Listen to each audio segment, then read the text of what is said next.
Ladies and gentlemen, you're listening to Just Women Talking Shit with your host, Jacqueline Cotton.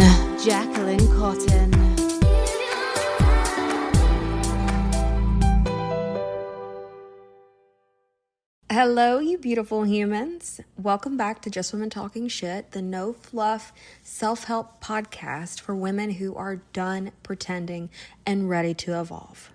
I'm your host, Jacqueline Cotton, personal evolution mentor, retreat leader, and your honest as hell friend who's here to help you grow through the good shit, bad shit, weird shit, and all of life's shit in between. Today, we're talking about something that hits home for just about everyone. Waiting. Waiting to feel ready, waiting for the right time. You can't see me, but I have air quotes around that. Waiting for the motivation to just magically show up. But here's the truth. You don't need more time. You need to start now. I used to convince myself that I would start therapy when life slowed down. Except, spoiler alert, it never did. Life just kept handing me new chaos with a different fucking outfit. So, let's get real. Let's talk about the myth of ready. Again, air quotes around ready. There is no magical version of you that is going to wake up one day and say, okay, I feel 100% ready to face my trauma and change my entire fucking life. Today's the day. Gonna cram it all in. Healing doesn't work like that, unfortunately. Growth, again, unfortunately, doesn't work like that. Hell, laundry doesn't even work like that. It just piles up until you fucking deal with it. When I launched my first ever retreat, this is just an example, I was terrified. And I have full body chills as I say that because I remember being so scared. I didn't feel ready. I was sure, like very, very sure that there was someone else out there that was way more qualified than me. You know, they've been planning events. They have all these certifications. They've got all the credentials that, you know, if they're standing next to me, they're going to choose them. That's how I felt. But if I had waited until I felt ready, I'd still be sitting on my couch, scrolling Instagram, telling myself that I would do it next year. Spoiler alert, we just finished the 3rd year of my annual women's retreat. And I'm going to cry. That blows my mind that I get to plan the 4th annual retreat for women now. That people are coming from all over the country to be part of this. So here's what I have to tell you. Waiting for confidence is like waiting for motivation to go to the gym.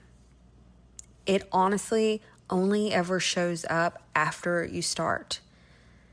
That first day fucking sucks. The second day fucking sucks. Third day, you're wanting to quit. Fourth day, you're going to take a break. Probably 5th day, you got to get back on top of it.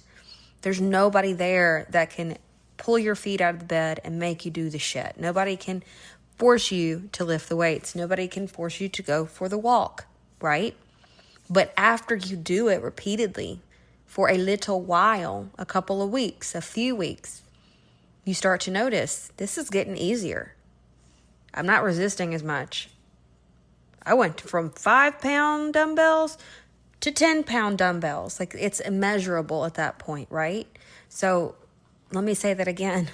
Waiting on confidence is like waiting for motivation to go to the gym. It only shows up after you start. And that's the thing. It hit me like a fucking ton of bricks one day. I was like, when I came into this world, I didn't have confidence, but I also didn't have confidence issues. So somewhere along the lines, that shit was a learned behavior. So if we all come into this world bare ass, butt ass naked, willies out, right? We all come in with the capability of learning that skill set, which is confidence. And that's what really blew my mind, was that confidence is a skill set. But here's why we wait. We wait because, and this is going to tap into your nervous system. This is conditioning. This is science. It makes you feel safer. Because as long as we're waiting, we don't actually risk failing. We don't have to risk being seen. You know? Nobody can go, I told you so. Or any of that shit that, you don't want to hear. But the reality is that waiting and doing nothing, those are still a decision. So sometimes doing nothing at all is doing something.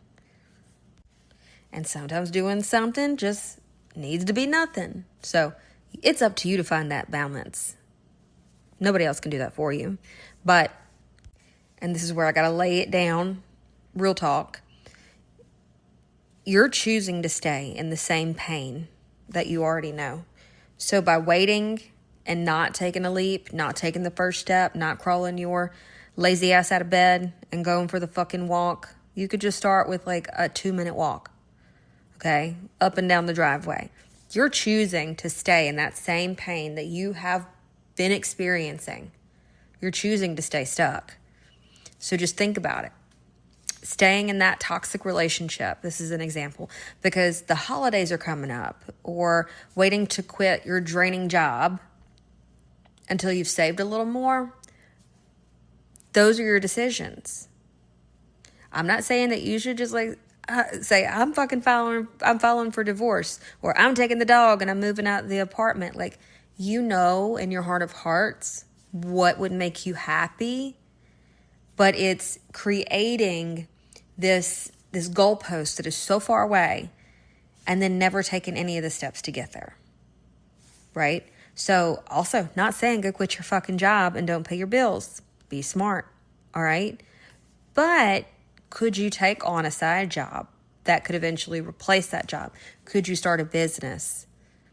Could you do something out of the comfort of your own home, like painting, and start selling some of those and save up a little bit more? Could you take the leap? Either way, the decision is yours, and you're the one that has to experience the reality because of it. So every time that we say, oh, not yet, we're literally reinforcing the belief that we are not capable yet. And that's the real lie.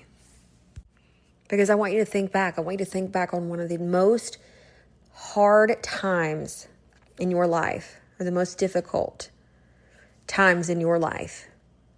I want you to think about being in that bad relationship that you got out of. I want you to think about getting out of that terrible job that was just draining your soul. I want you to think about the time that maybe you were in between homes, or you couldn't find a job and you didn't know how you're going to pay the bills. I want you to think about something that you've been through, that you've overcome, that you can now go, wow, man, you fucking made it through that. You are incredible. Because our friends tell us stories, and if you go watch television, you're inspired by all these other people's pain, and oh man, wow, you got through that. But then you don't take the time to reflect on how strong you are. So that's why I say that part, thinking that you're not capable yet, that is such a bold-faced fucking lie. You are capable of so much. So I just wanted to remind you of that.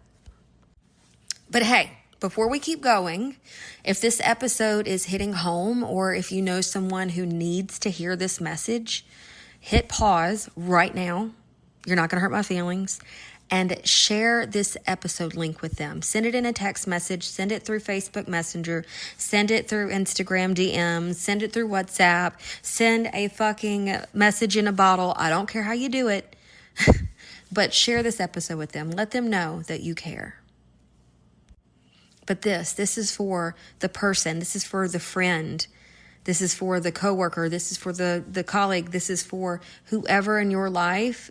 And if it's you, then you already know that. But whoever it is that keeps saying that she'll start tomorrow, I'll start one day, right? Show her that you love her by giving her this gentle nudge right now. Because I truly believe that we grow better together.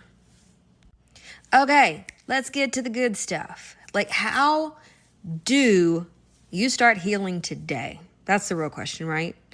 So, what does it actually look like? What does starting look like?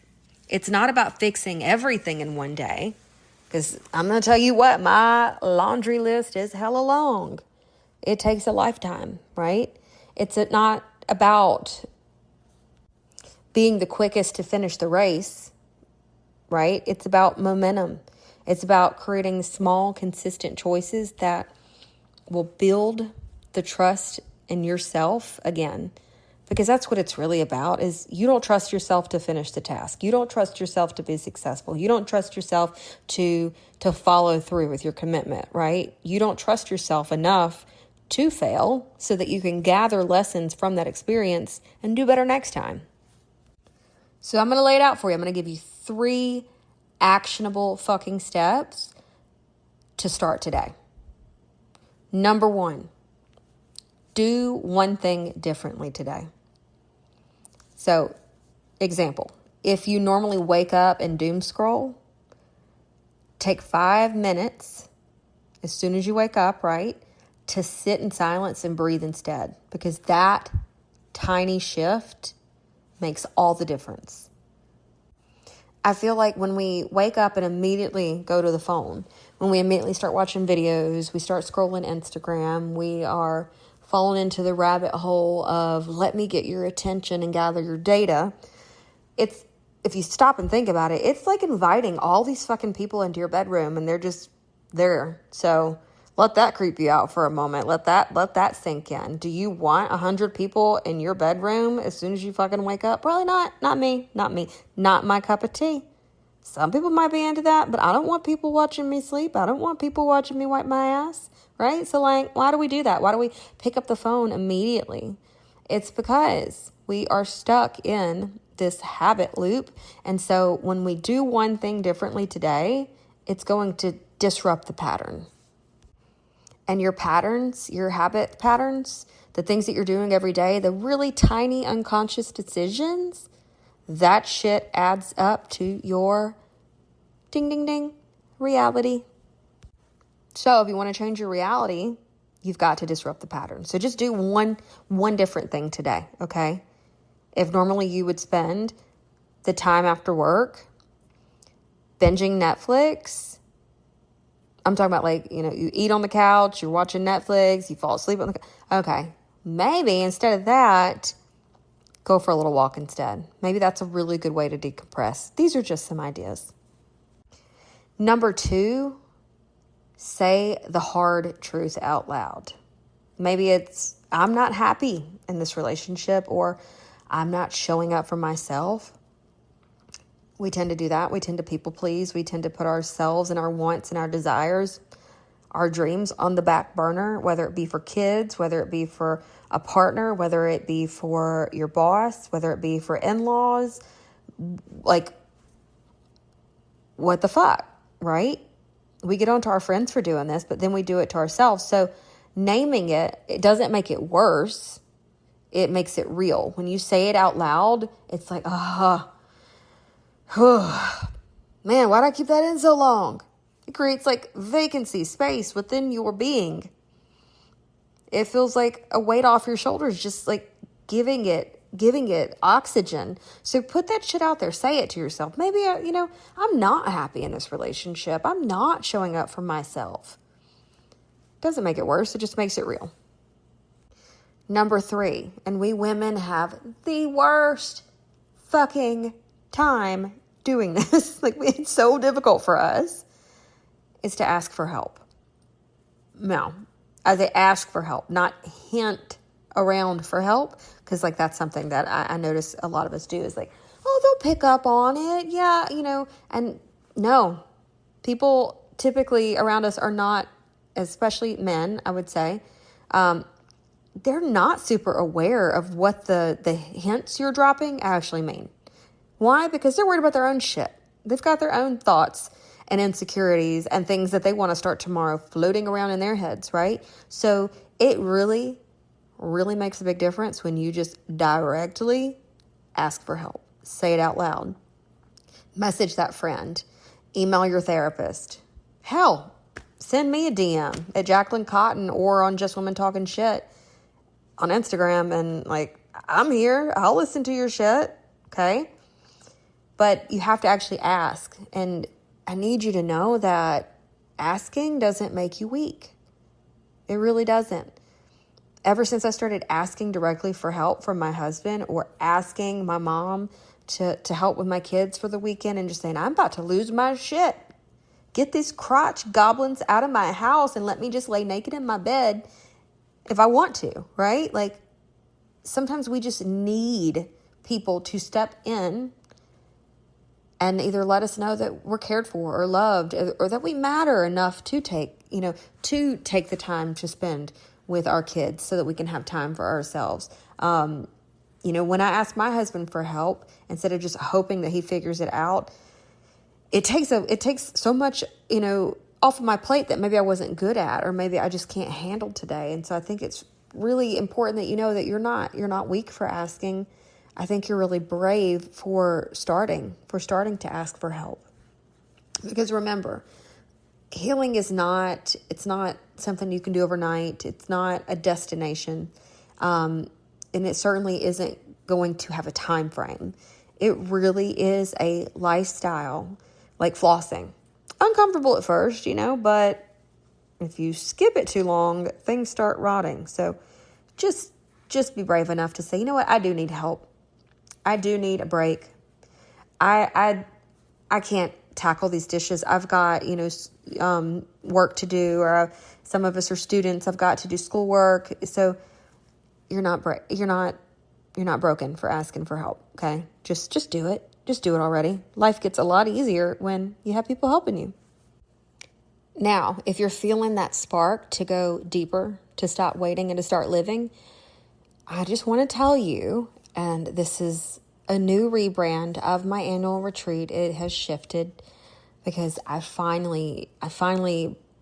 it just hit me when I was in the pool with my wonderful clients and, everybody that was there in Phoenix, that we all have one thing in common. We're wild and we're weird, right? And so the wait list for weird women who wander. Yes, I love it too. Don't you love that name? But the wait list for the Weird Women Who Wander 2026 retreat is officially open. It's not just a vacation, okay? I'm going to be honest.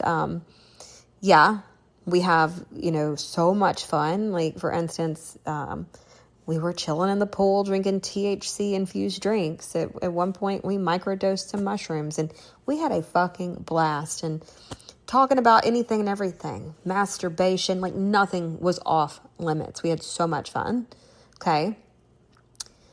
It's a transformation. It really fucking is. Because when there's something so amazing about getting in a sacred space with other women who are ready to stop waiting around and they want to fucking evolve. So we show our weirdest selves, and everybody is just so at home at these events. And so, oh my gosh, not just a vacation, it's also a transformation. It sounds cheesy, but it's fucking true. Just ask the other women who have participated.